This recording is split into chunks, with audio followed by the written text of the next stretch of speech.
नमस्कार, स्वागत है आप सभी का। मैं हूं आपके साथ वक्ता दुबे। उत्तरकाशी की सिलक्यारा टनल के भीतर 41 मजदूरों को फंसे हुए आज 9 दिन पूरे हो चुके हैं। मजदूरों को निकालने के लिए कई प्लान तैयार किए गए और उन पर पूरे दमखम से काम भी किया गया, लेकिन सुरंग के अंदर गिर रहा मलबा बड़ी रुकावट पैदा कर रहा है। मजदूरों को निकालने के लिए चलाए जा रहे ऑपरेशन अब तक असफलता ही हाथ लग पाई है। रेस्क्यू ऑपरेशन लगातार 9 दिन से जारी है और पुरानी मशीनों के साथ साथ नई मशीनों से भी ड्रिलिंग का काम किया जा रहा है। उधर मजदूरों की जिंदगी के लिए पूरा देश प्रार्थना भी कर रहा है। सभी की निगाहें इस रेस्क्यू ऑपरेशन पर टिकी हुई हैं।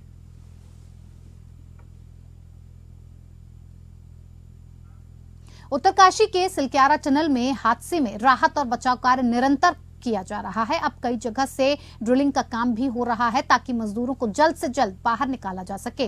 वहीं आज केंद्रीय सड़क परिवहन मंत्री नितिन गडकरी और सीएम धामी ने एक बार फिर से टनल का निरीक्षण किया। साथ ही राहत और बचाव कार्य में तेजी लाने के निर्देश भी दिए गए। सीएम धामी ने कहा कि जितने भी विकल्प हैं उन सभी विकल्पों पर काम किया जा रहा है और सभी विशेषज्ञों की टीम भी काम कर रही है। सीएम धामी ने यह भी कहा कि जितने भी विशेषज्ञ हैं वो लगाए गए हैं। प्रधानमंत्री नरेंद्र मोदी के निर्देशन में उनकी मॉनिटरिंग में लगातार इस पर काम किया जा रहा है।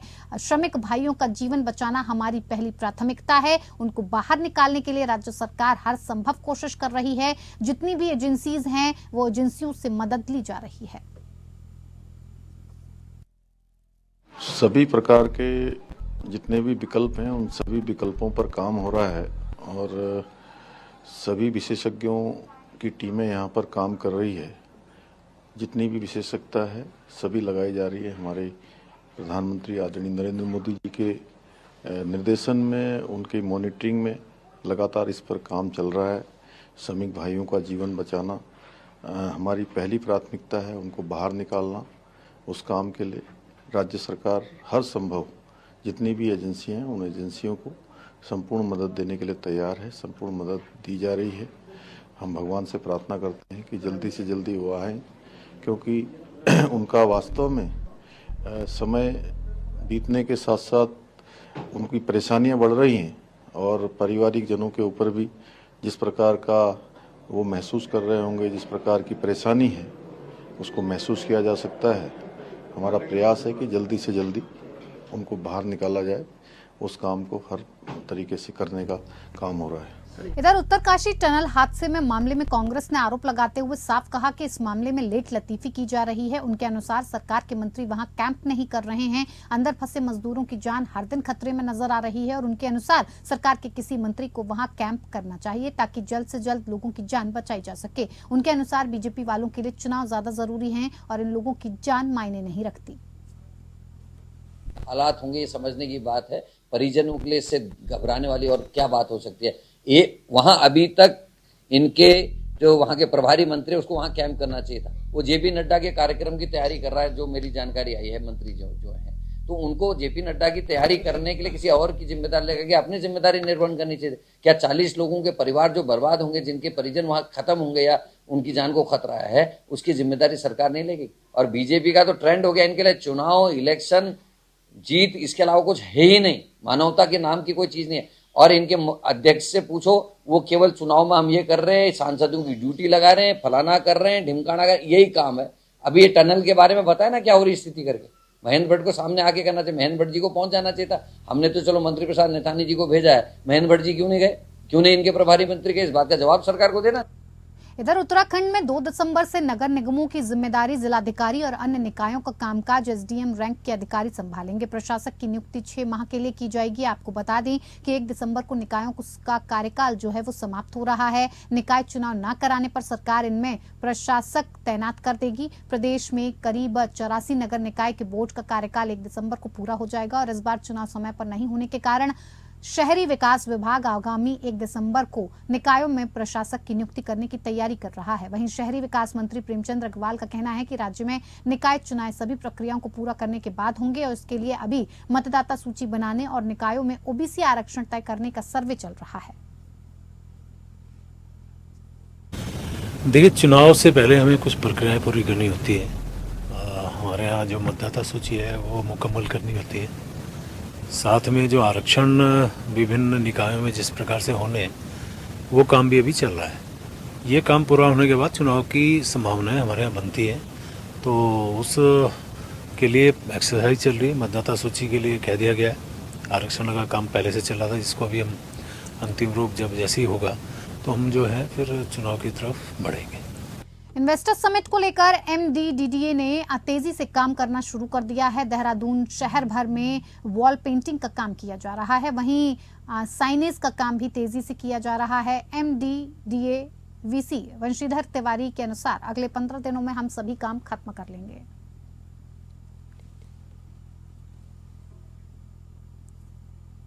इधर देहरादून शहर में खराब स्ट्रीट लाइट्स परेशान लोग अक्सर नगर निगम के बाहर धरना प्रदर्शन करते नजर आते हैं। हालांकि अब तक शहर के अंदर मौजूद सभी स्ट्रीट लाइट्स ठीक नहीं हो पाई हैं। नगर आयुक्त मनोज गोयल के अनुसार शहर में मौजूद 95% लाइट्स को ठीक कर दिया गया है और जैसे ही स्ट्रीट लाइट्स को लेकर शिकायतें प्राप्त होती हैं उसका संज्ञान लेकर निगम लाइट्स की मरम्मत का काम करता है। हालांकि सवाल अब भी यही है कि आखिर कब तक देहरादून की सभी स्ट्रीट लाइट्स ठीक होती नजर आती हैं।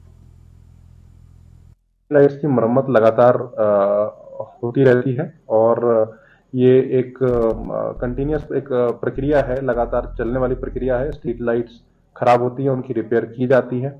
वर्तमान में भी हमारी स्ट्रीट लाइट्स की रिपेयर चल रही है। लगभग 1 लाख स्ट्रीट लाइट्स हैं, जिसमें नॉर्मली 95% तक की स्ट्रीट लाइट्स मेंटेन करने का एक नॉमिनल मैंडेट रहता है, जो वर्तमान में हमारी इतनी मेंटेन है। जो खराब हो रही है उनको ठीक भी कर रहे हैं।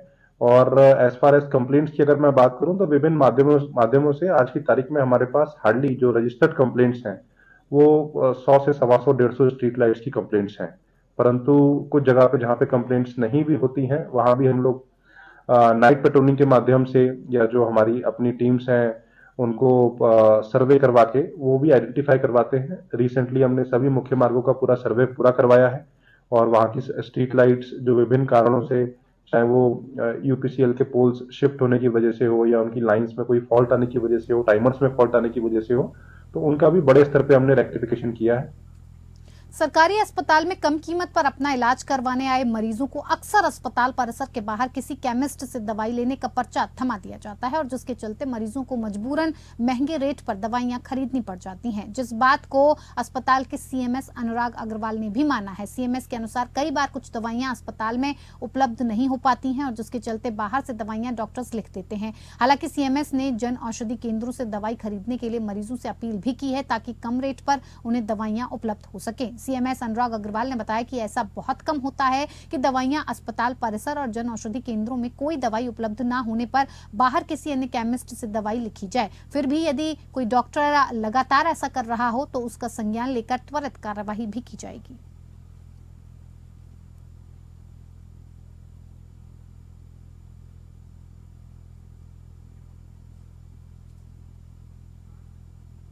इधर उत्तराखंड शिक्षा विभाग में राजकीय शिक्षक संघ के द्वारा अपनी मांगों को लेकर जारी आंदोलन की रूपरेखा की वजह से कई चीजें प्रभावित होते नजर आने लग गई हैं। कई स्कूलों में जहां प्रभारी प्रधानाचार्य के रूप में कार्य कर रहे शिक्षकों के द्वारा अपना पद छोड़ दिया गया है, तो वहीं खेल विभाग के द्वारा आयोजित हो रहे खेल महाकुंभ पर भी इसका सीधा असर पड़ता हुआ नजर आ रहा है। जबकि शिक्षा महानिदेशक के द्वारा एक आदेश शिक्षकों को लेकर जारी किया गया है, जो कि अब शिक्षा विभाग में चर्चा का विषय बन चुका है। क्या कुछ शिक्षकों के आंदोलन को लेकर प्रतिक्रियाएं सामने आ रही हैं? राजकीय शिक्षक संघ के द्वारा 33 सूत्रीय मांगों को लेकर किए जा रहे आंदोलन की वजह से कई चीजें प्रभावित होना शुरू हो गई हैं। सबसे पहले स्कूलों में 90% प्रभारी प्रधानाचार्य के पद छोड़े जाने से प्रधानाचार्य का कार्य कई 100 स्कूलों में प्रभावित हो गया है। तो वहीं जिन शिक्षकों के द्वारा खेल विभाग के द्वारा आयोजित होने वाले खेल महाकुंभ में शिरकत कर खेल महाकुंभ को पूरा करवाया जाना था, उनके द्वारा खेल महाकुंभ में शिरकत न किए जाने की वजह से खेल महाकुंभ की आयोजन पर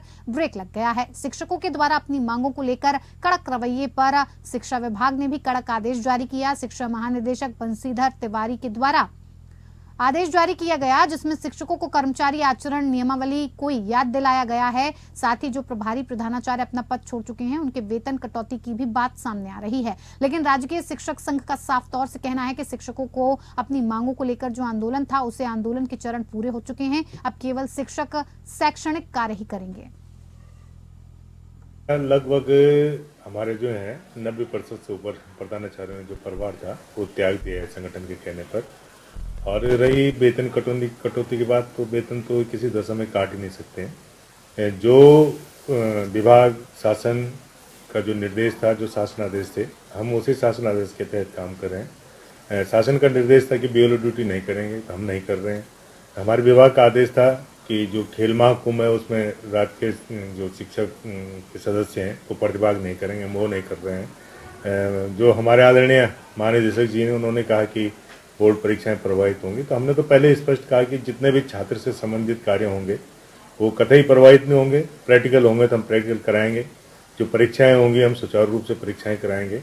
रही परिवार की बात, गलत तर्क देके गुमराह किया जा रहा है शिक्षकों को, यह सब। देखिए, मैंने कल महिला सशक्तिकरण विभाग की जब समीक्षा ली थी तो नाराजगी का बिंदु ये था कि जब पूर्व में मैंने जब एक बार समीक्षा बैठक ली थी जिसमें मैंने उन्हें साफ साफ ये निर्देशित करा था कि 15 दिनों के अंतर्गत आप जो हमारे को ₹1 अतिरिक्त शुल्क के रूप में महिला कल्याण कोष के लिए प्राप्त हुआ है, जो टोटल धनराशि 8 करोड़ है, उसके लिए एक नियमावली बननी है। उस आखिरकार वो नियमावली हम लोग 15 नवंबर तक बना कर दें, इस प्रकार का निर्देश पूर्व में निर्गत किए थे।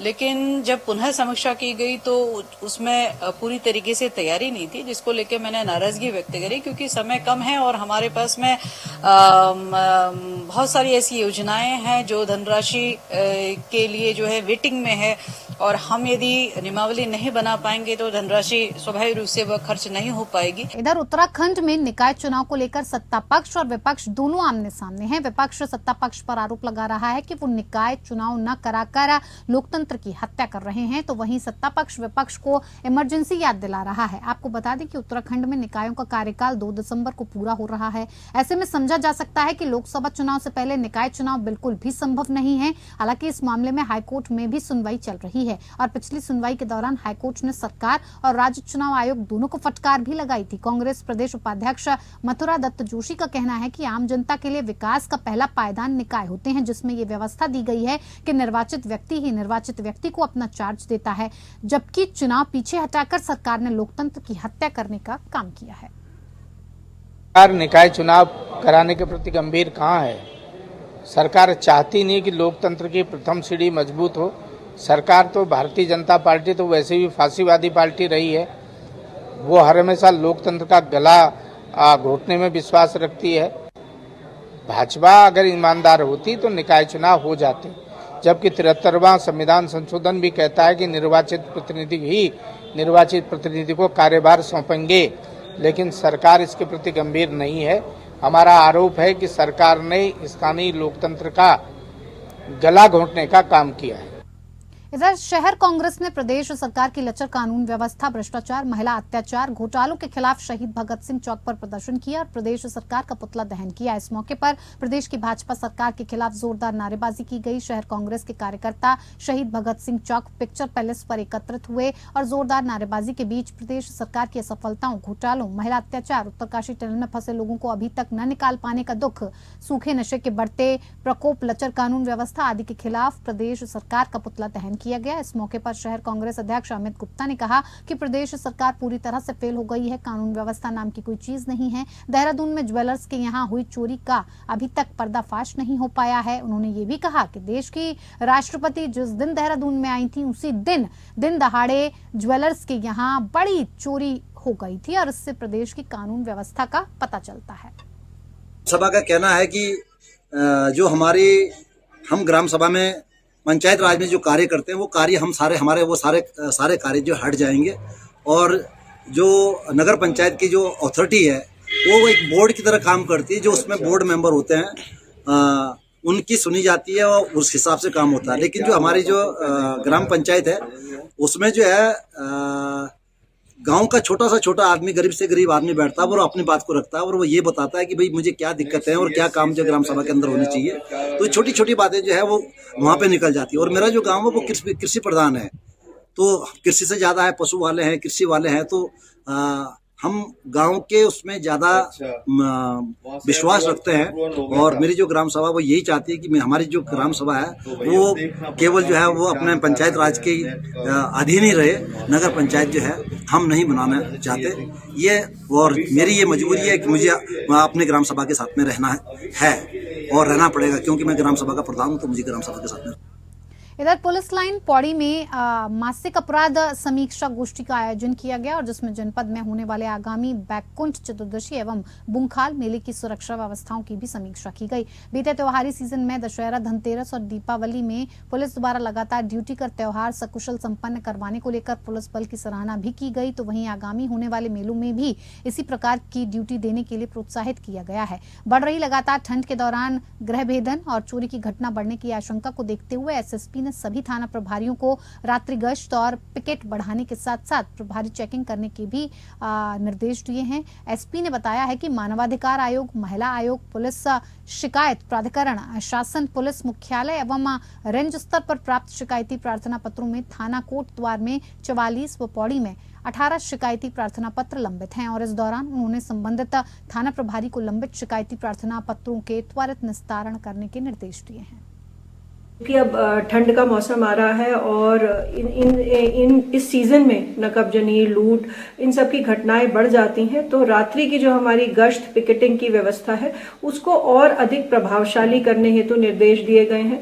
आगामी दिनों में हमारे यहाँ भूकाल का मेला है, बैकुंठ चतुर्दशी का मेला श्रीनगर में है, उसके लिए जो तैयारियां हैं उनकी भी समीक्षा आज की गई। देखिए, काफी वृहद स्तर से उसमें तैयारियां चल रही हैं और हमारी 4-6 लेवल की जो है उसमें बैठक हो चुकी है और इसमें हमारा जो पुलिस प्रबंधन विशेष रूप से रहेगा, चूंकि क्राउड मैनेजमेंट हमारे लिए बहुत बड़ा इसमें चैलेंज रहेगा। जैसे कि आपके द्वारा बोला गया कि 3 साल बाद ये ऑर्गेनाइज हो रहा है, तो इस वजह से काफी संख्या में लोगों के आने की संभावना, तो हमारे द्वारा एक इसमें वृहद स्तर से प्लान जो है हमारा ट्रैफिक का जो प्लान है वो तैयार किया गया है। इसके अलावा क्राउड मैनेजमेंट के लिए जो पुलिस व्यवस्था की जानी है उसकी भी हम लोग तैयारियां कर रहे हैं। अब खबर चमोली जिले की है, जहां स्वीप कार्यक्रम के तहत इन दिनों गोचर मेले में नए मतदाताओं के पंजीकरण किए जा रहे हैं और जिसमें युवा मतदाता लगातार अपना पंजीकरण करने के लिए आने वाले 2024 के लोक पर्व में अपना योगदान देना चाहते हैं। मुख्य शिक्षा अधिकारी कुलदीप गैरोला ने जानकारी देते हुए बताया कि स्वीप कार्यक्रम के तहत लगातार 18 साल की आयु पूर्ण कर चुके नए मतदाताओं को जोड़ने का काम हो रहा है और युवाओं में खासा उत्साह देखा जा रहा है। अपना नाम वोटर लिस्ट में जोड़ने के लिए लगातार युवा पहुंच रहे हैं और अधिक संख्या में पंजीकरण करके आने वाले लोक पर्व में अपना योगदान देने के लिए उत्साहित हैं। लोकसभा चुनाव में पहली दफा वोट देने के लिए नए मतदाता खासे उत्साहित नजर आ रहे हैं। एक ऐसा कार्यक्रम है जो मतदाताओं को जागरूकता के लिए है और इस समय पहला चरण चल रहा है, जिसमें ये देखा जा रहा है कि कोई भी ऐसा व्यक्ति जो कि हर है मतदाता पहचान पत्र के लिए, मतलब जिसने जनवरी 24 तक, जिसकी उम्र 18 साल हो जाएगी जनवरी 24 तक, उन सबका वोटर कार्ड बनना चाहिए। हमारी जानकारी में आ रहा है कि कुछ लोग छूटे हुए हैं, जैसे अभी हमारे बीच ये बालक आया है, क्या नाम बेटा आपका? ये सौरभ गोसाई, ये 18 साल के हो चुके हैं लेकिन इनका कार्ड नहीं बना है, तो ये हमें प्रॉमिस करके जा रहे हैं कि तुरंत कार्ड बनाएंगे और हमारी टीम भी इनकी मदद करेगी। और ये हमारे बीच में ऐसे वोटर हैं जिनका कार्ड अभी बना है, क्या नाम आपका? अमन मैत्री।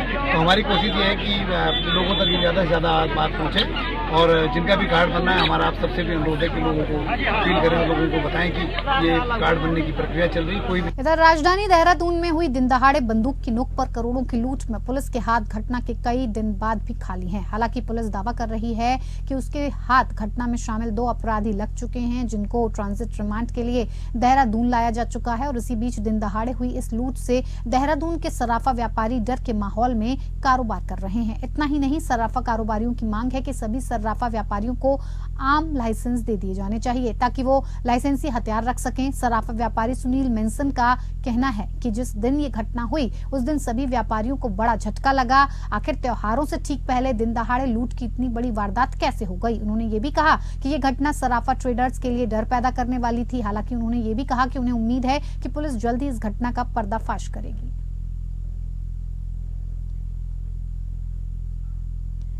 इधर अवैध निर्माण पर मजबूरन देहरादून विकास प्राधिकरण द्वारा एक बार फिर सख्त कदम उठाते हुए आज मसूरी कमेटी रोड पर निर्माणाधीन भवन को सील कर दिया गया और इसके साथ ही माल रोड स्थित एक होटल के निर्माणाधीन भवन को भी सील कर दिया गया, जिससे अवैध निर्माण कार्यों में हड़कंप मच गया। प्रशासन और मसूरी देहरादून विकास प्राधिकरण की टीम मॉल रोड पर चल रहे अवैध निर्माण स्थल पर पहुंची, जहां पर उन्होंने निर्माण अधीन भवन को सील कर दिया और इसके पश्चात मसूरी समिति रोड पर चल रहे निर्माण कार्य को भी सील किया गया।